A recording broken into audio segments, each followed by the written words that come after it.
প্রিয় ও স্নেহের 2025 সালের নতুন বছরের অষ্টম শ্রেণীর ছাত্রছাত্রী বন্ধুরা, আশা করি তোমরা সবাই ভালো আছো। আজ আমরা যে বিষয়টি নিয়ে আলোচনা করব অষ্টম শ্রেণীর ফার্স্ট সামারিক অর্থাৎ প্রথম পর্যায়ক্রমিক মূল্যায়নের পরিবেশ বিজ্ঞানের সিলেবাস, প্রশ্নকার এবং নমুনা প্রশ্নপত্র নিয়ে। প্রথমে তোমরা সিলেবাসটা দেখে নাও কী কী বিষয় তোমাদের ফার্স্ট সামারিক অর্থাৎ প্রথম পর্যায়ক্রমিক মূল্যায়নে থাকবে। প্রথম পর্যায়ক্রমিক মূল্যায়নের ক্ষেত্রে ফুল মার্কস থাকবে 30, আর সময় তোমায় থাকবে 1 ঘন্টা। তোমায় থাকবে ভৌতবিজ্ঞান থেকে, ভৌত পরিবেশ থেকে থাকবে বল ও চাপ, স্পর্শ ছাড়া ক্রিয়াশীল বল, মৌল যৌগ ও রাসায়নিক বিক্রিয়া থেকে থাকবে পদার্থের প্রকৃতি, পদার্থের গঠন। আর জীবনবিজ্ঞান থেকে থাকবে ষষ্ঠ অধ্যায় জীবদের গঠন। ভালো করে তোমরা সিলেবাসটা দেখে নাও। এবার আমরা নমুনা প্রশ্নপত্রটা দেখে নেব। প্রথমে তোমাদের হচ্ছে ভৌতবিজ্ঞান 1 দাগে রয়েছে সঠিক উত্তরটি বেছে নিয়ে লেখো যে কোনো 4টি প্রতিবিষ্ট মান 1 করে 1 × 4 = 4। 5 কেজি ভরের একটি বস্তুকে পৃথিবী যে বল দিয়ে আকর্ষণ করে তা হলো 9.8 Newton, 19.6 Newton, 49 Newton, 98 Newton, 19.6 Newton. বলের এসআই এককটি হলো নিউটন মিটার বর্গমিটার ডাইন, তবে নিউটন। খাদ্য লবণের গণনাঙ্ক প্রায় 720 degree centigrade, 780 degree centigrade, 801 degree centigrade, 850 degree centigrade, তবে 801 ডিগ্রি সেন্টিগ্রেড।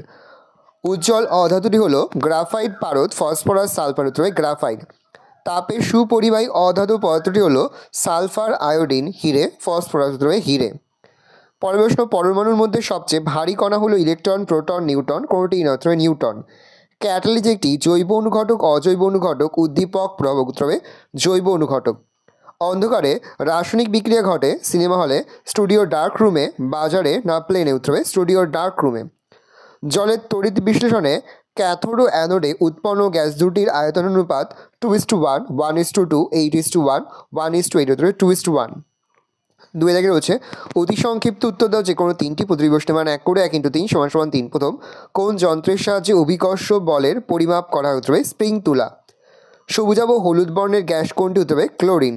ভর সংখ্যা = প্রোটন সংখ্যা প্লাস ড্যাশ হতে হবে নিউটন সংখ্যা। অনুঘটকের কাজকে কি বলা হয়? উত্তর লিখবে অনুঘটন। জারণ ও বিজারণ একই সময় ঘটে, সত্য না মিথ্যা হতে হবে? ঠিক, তাহলে সত্য লিখব। প্রশ্নাগারে কোন গ্যাসে ঝাঁঝালো গন্ধ পাওয়া যায়? প্রশ্নাগারে অ্যামোনিয়া গ্যাসে ঝাঁঝালো গন্ধ পাওয়া যায়।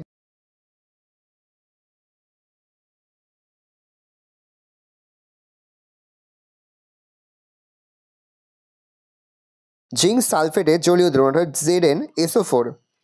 3 সংক্ষিপ্ত উত্তর যে কোনো 4টি প্রতিবিষ্ট মান 2 করে 2 × 4 = 8। প্রথম, বরফ জলে ভাসে কেন?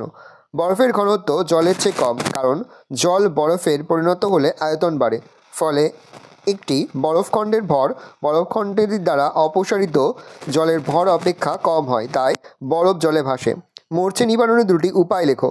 মরচে নিবারণের উপায়: লোহার ওপর তেল রং বা আলকাতরার প্রলেপ দিলে লোহা জল ও বাতাসের সংস্পর্শে আসতে পারে না, ফলে মরচে পড়ে না। মরচে নিবারণের জন্য লোহার জিনিসের ওপর জিঙ্কের প্রলেপ দেওয়া হয়, এই পদ্ধতিকে গ্যালভানাইজেশন বলে। পরের প্রশ্ন, গহনা প্রস্তুতিতে লোহা ও রূপোর ব্যবহার হয় কেন? সোনা ও রূপোর নমনীয়তা অত্যন্ত বেশি, তাই এগুলিকে পিটিয়ে খুব সহজেই পাতলা করা যায়। এর ফলে এই ধাতুগুলির ওপর শৌখিন নকশা তোলা সহজ হয়।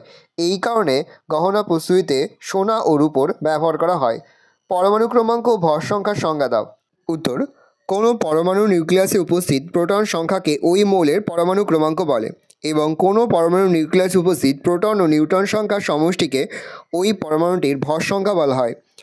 অনুঘটক কাদের বলে? উদাহরণ দাও। যে সকল পদার্থ কোনো রাসায়নিক বিক্রিয়ায় উপস্থিত থেকে বিক্রিয়ার বেগ বাড়ায় কিন্তু বিক্রিয়া শেষে নিজে অপরিবর্তিত থাকে তাদের অনুঘটক বলে। যেমন KCl3 থেকে অক্সিজেন প্রস্তুতির বিয়োজন বিক্রিয়ায় MnO2 অনুঘটক হিসাবে কাজ করে। তড়িৎ লেপন কাকে বলে? তড়িৎ লেপনের উদ্দেশ্যগুলি লেখো। তড়িৎ বিশ্লেষণের সাহায্যে রাসায়নিকভাবে অধিক সক্রিয় ধাতুর ওপর কম সক্রিয় ধাতুর প্রলেপ দেওয়ার প্রক্রিয়াকে তড়িৎ লেপন বলা হয়। তড়িৎ লেপনের উদ্দেশ্যগুলি হলো ধাতুগুলিকে জল ও বায়ুর বিক্রিয়াজনিত ক্ষয়ের হাত থেকে রক্ষা করা, ধাতুর সৌন্দর্য বৃদ্ধি করা। পরে তোমাদের লাইফ সায়েন্স জীবনবিজ্ঞান থেকে প্রশ্ন 1 দাগে রয়েছে সঠিক উত্তরটি বেছে নিয়ে লেখো যে কোনো 4টি প্রতিবিষ্ট মান 1 করে 1 × 4 = 4। দেহের ভর বহনকারী কলাটি হলো আবরণী কলা, যোগ কলা, পেশি কলা, স্নায়ু কলা, তো যোগ কলা। ক্রোমোজোম দেখা যায় সাইটোপ্লাজমে, সার্কোপ্লাজমে, প্রোটোপ্লাজমে, নিউক্লিওপ্লাজমে, তবে নিউক্লিওপ্লাজমে। একটি তরল যোগ কলা হলো হরমোন রক্ত, হরমোন উৎসেচক, তবে রক্ত। কোষের শক্তি উৎপাদন প্রক্রিয়ায় অংশ নেয় লাইসোজোম, রাইবোজোম, মাইটোকন্ড্রিয়া, গলজি বারুত্রয়ে মাইটোকন্ড্রিয়া। যে অঙ্গাণুটি ছাড়া কোনো কোষ বাঁচতে পারে না, গলগি বস্তু, রাইবোজোম, নিউক্লিয়াস, মাইটোকন্ড্রিয়া, রাইবোজোম। এগুলো হচ্ছে অতি সংক্ষিপ্ত যে কোনো তিনটি প্রতিবষ্টি মান 1 করে 1 × 3 = 3। প্রথম, উদ্দীপনায় সাড়া দেয় কোন উদ্ভিদ? লজ্জাপতি উদ্ভিদ। বড় কোষ কোথায় দেখা যেতে হবে? চোখের রেটিনায় বড় কোষ দেখা যায়। পরের প্রশ্ন, কোন প্লাস্টিড ফুল ও ফলের বর্ণ নিয়ন্ত্রণ করে? উত্তর হবে ক্রোমোপ্লাস্টিড। গলগি বস্তুর কাজ কি? কোষের নানা উপাদান সংশ্লেষ, সঞ্চয় ও ক্ষরণ করতে গলগি বস্তু সাহায্য করে। 3 দাগে রয়েছে সংক্ষিপ্ত উত্তরভিত্তিক প্রশ্ন, যে কোনো 4টি প্রতিবষ্টি মান 2 করে 2 × 4 = 8। প্রথম, লোহিত রক্ত কণিকার আকার গোল ও দুপাশ চ্যাপ্টা চাকতির মতো হওয়ার কারণ কি? লোহিত রক্ত কণিকার আকার গোল ও দুপাশ চ্যাপ্টা চাকতির মতো হওয়ার জন্য এর পৃষ্ঠতলের ক্ষেত্রফল বেশি হয়। এর ফলে এরা বেশি পরিমাণ অক্সিজেন পরিবহন করতে পারে। এছাড়া দ্বি অবতল আকার হেতু লোহিত রক্ত কণিকা বিভিন্ন ব্যাসের রক্তবাহের মধ্যে দিয়ে সহজেই যেতে পারে। ডিএনএ ও আরএনএর পুরো কথাটি লেখো। DNA deoxy ribonucleic acid, RNA ribonucleic acid.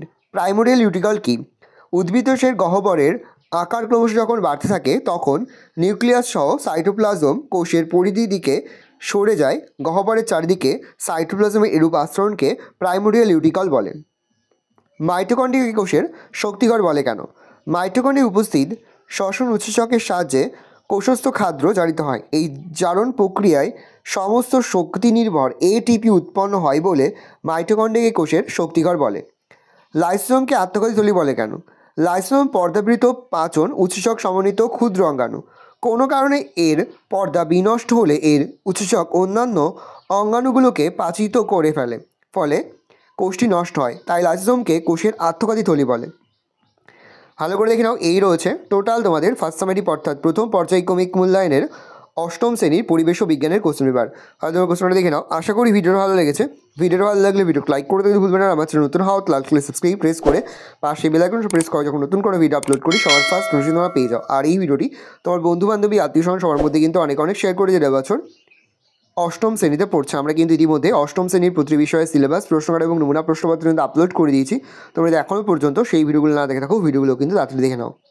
একেবারে ভিডিও শেষে স্ক্রিনে তোমরা একটা প্লেলিস্ট দেখতে পারবে, তারপরে ক্লিক করলেই সমস্ত ভিডিওগুলোই কিন্তু তোমরা পর দেখে নিতে পারবে। ভালো করে দেখে নাও কোশ্চেন পেপারটা।